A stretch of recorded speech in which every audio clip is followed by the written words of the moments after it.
Hi everyone, I'm Cheryl and welcome to the Sewing Room channel. I have another little scrap buster project for you, and it's all about maple leaves.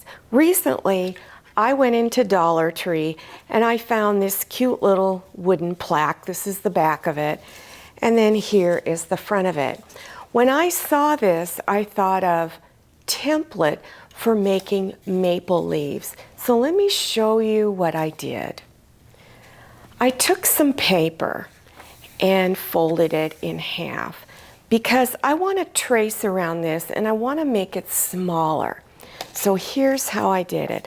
I took the center of the leaf and placed it on the folded edge, and then went ahead and traced around half of it. So to make it smaller, you can either use scissors. I'm just going to use this little small rotary cutter, and I'm just going to go around it and follow the basic curves of it to make it smaller. So here's the size I decided to make it down to. Remember, you can do this for any size that you like.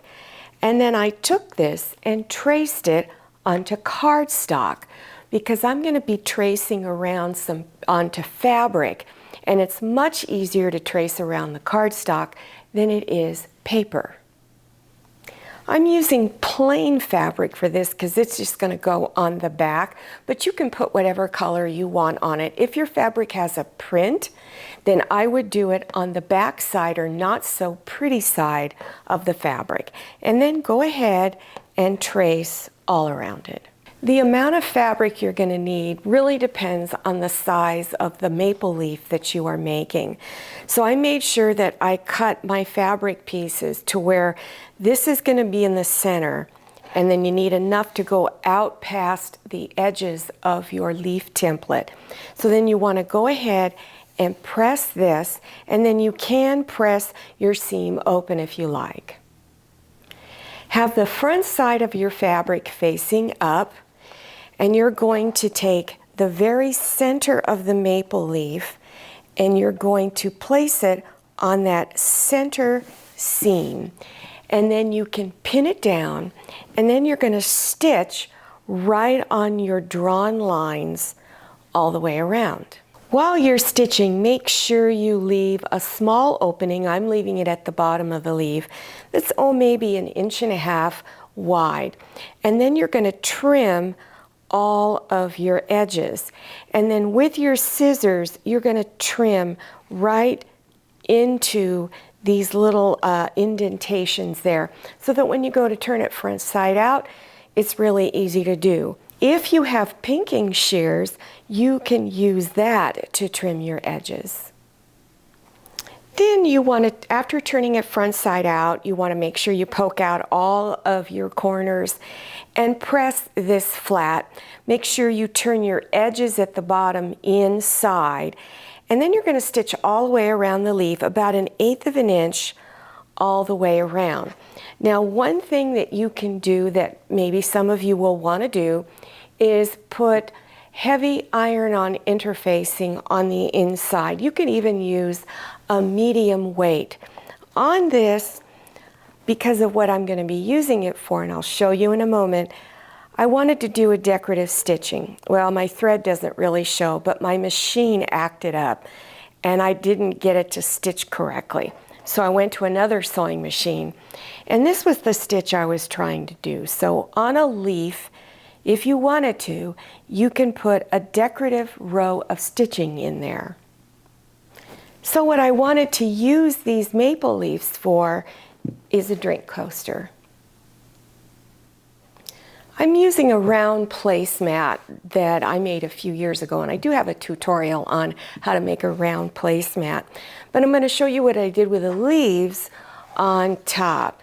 So I placed them right along the edge, right here, and you can either use fabric glue and glue them down if you want, or what I did was I just stitched along this edge here all the way around.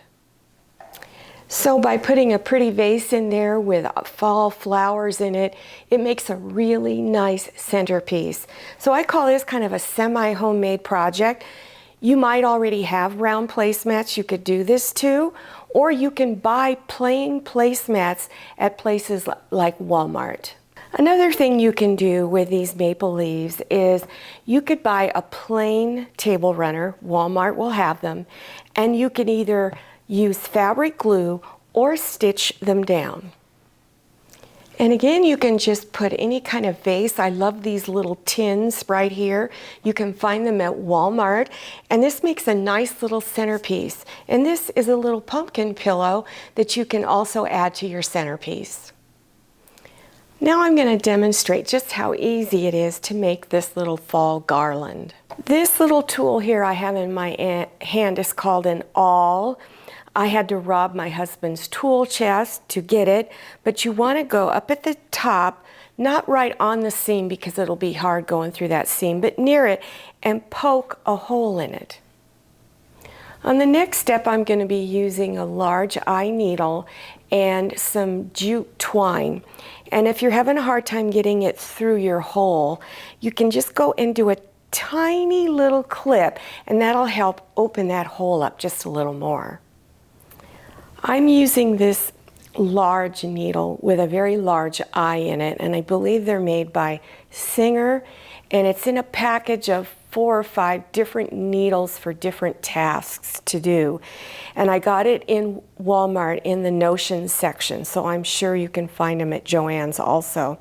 Take the one with the largest eye, and I'm using this jute twine, and feed it through the eye of your needle. Then go through the hole that you punctured in your leaf.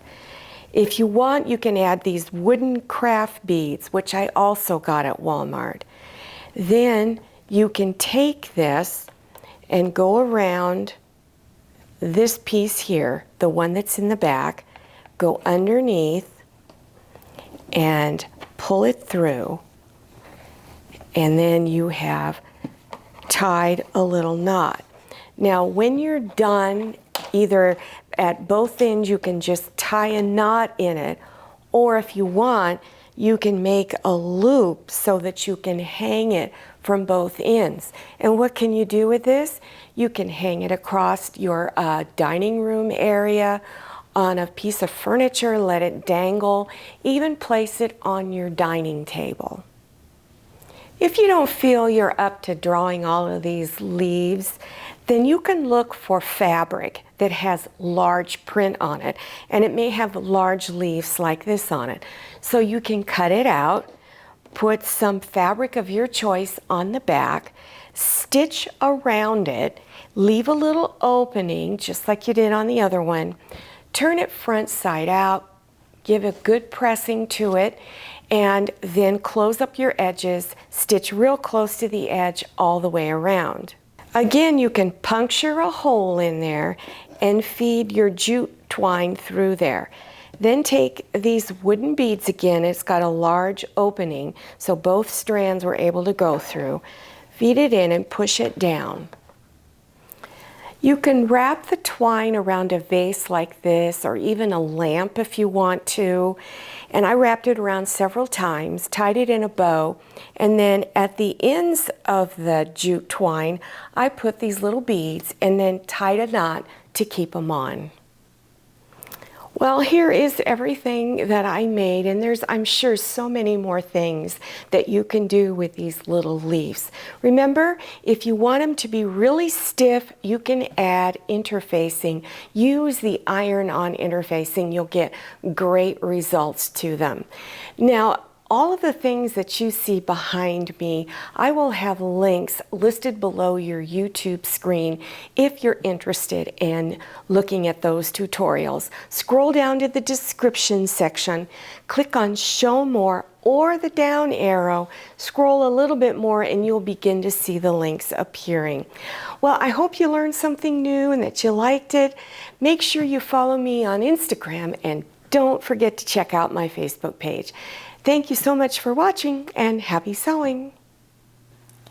If you like the Sewing Room channel, one of the best ways to show your support is to subscribe by clicking on that red subscribe button and give this video a thumbs up. And don't forget to click on share to share this video with your friends. And make sure you click on the bell so you receive notifications for all my new videos. I'm Cheryl. This is Manny. See you next time.